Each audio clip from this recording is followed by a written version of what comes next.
what is single payer? I generally refer to it as National Improved Medicare for All. That's the particular model of single payer that we've been advocating for. And there are other models. We could go with a completely socialized national health system like the United Kingdom has, or like we have in our own Veterans Administration. But the kind of movement for single payer has decided that the compromised position of a National Improved Medicare for All may be more reasonable or more acceptable. I think that's debatable. That's something we could talk about. But basically, it's a unified risk pool. It's a universal health system that every single person is in. Everybody contributes into that system based on their ability to pay. So those at the lowest end of the spectrum would actually not pay at all. Those at the higher end would pay a higher proportion.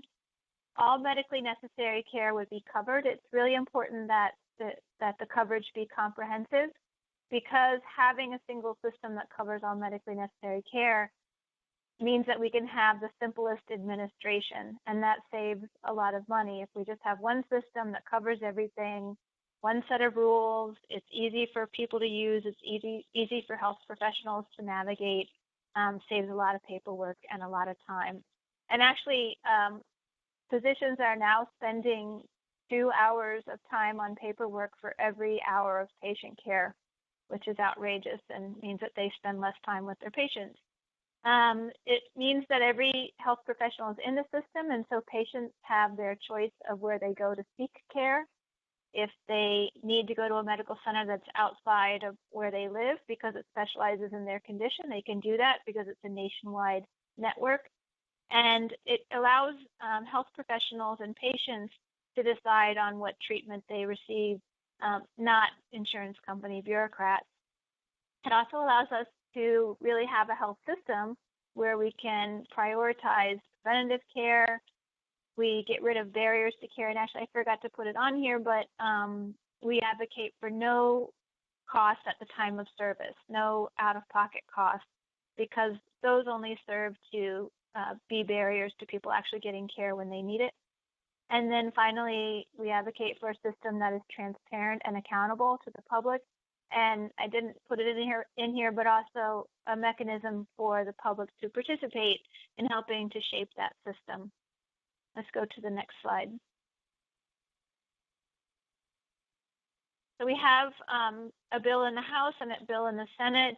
HR 676 has been introduced in the House since 2003, every session, and it's the lead sponsor on that is Congressman John Conyers from Detroit, Michigan. And in HR 676, if you want to read it, it's a very short bill. It's easy to read. I recommend it, and I'll tell you where you can find that later.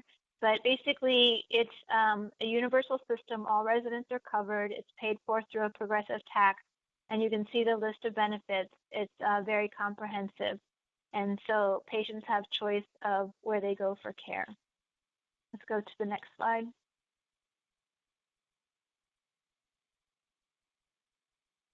And there have been a number of studies looking at single-payer systems at the national level, also at the state level, and for the last actually almost 30 years now, we've had these studies, and they all pretty much find the same thing, that the additional costs of having to cover people who are uninsured or poorly insured, the cost of getting rid of co-pays and other out-of-pocket costs is offset by the savings that we get from a much more simplified administration, being able to bulk purchase drugs and equipment so that we can negotiate with pharmaceutical and other companies for realistic prices for their goods, reduce physician office costs. Physicians spend a high amount of their overhead on billing, reduced administrative costs of insurance, and being able to put more of an emphasis on primary care and reduce fraud actually means that if we put the system in place,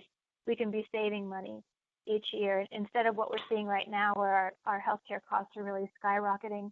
This is consistent with the most recent country that adopted a single-payer healthcare system, which is Taiwan, adopted one in the mid-1990s. Their healthcare costs were rising by, I think, 13 to 15% each year.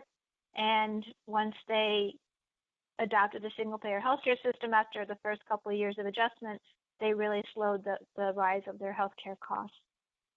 All right, let's go to the next slide.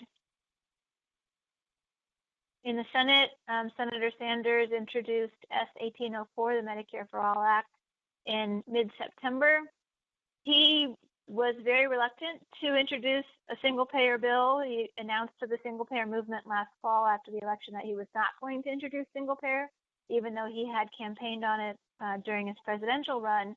People pushed back on that and said, you know, no, this is the time you need to introduce that. And he received a lot of pressure, and he finally agreed to introduce a bill. We had pushed him to introduce a companion to HR 676 and also to make it a strong bill and not water it down in order to get more Democrats to sign on to it. And sadly, in the last few weeks before that legislation was introduced, he really kind of threw some things out in order to get more Democrats on board. There are 16 co-sponsors for that, plus Senator Sanders. And so it has some significant weaknesses, and I wanted to list those here. So one of the things that's not comprehensive, it excludes long-term care, and for families and people who have needs for that long-term care, this is a huge burden. It also includes some copays for pharmaceuticals. It allows for-profit providers, and we'll talk about that a little bit more later, but what we're really seeking to do in our healthcare system is to end the treatment of healthcare as a commodity, and that doesn't happen in this bill. And then on top of that, doesn't have the budgetary controls that HR 676 has. So imagine that you have for-profit health institutions and they have a guaranteed payer through the government, and they don't have any way to keep them from abusing that. It has a very prolonged and complicated transition period of over 4 years. HR 676 calls for everyone to be in the system on a certain day, and that's how other countries have done it. That's how we did it with Medicare in 1965. And then finally, the last one's a little bit kind of wonky, but there's something called MACRA that was put into the Affordable Care Act, which is a payment model that partly it's, well, physicians can choose one of two things. One is pay for performance. So they get paid if their patients do well. And this is it's been found to be a bad incentive because it incentivizes physicians to kick patients out of their practice if they're not improving. And then the other is it uses these kind of different payment models that have been proven not to actually work. So we were sad that he kept that in.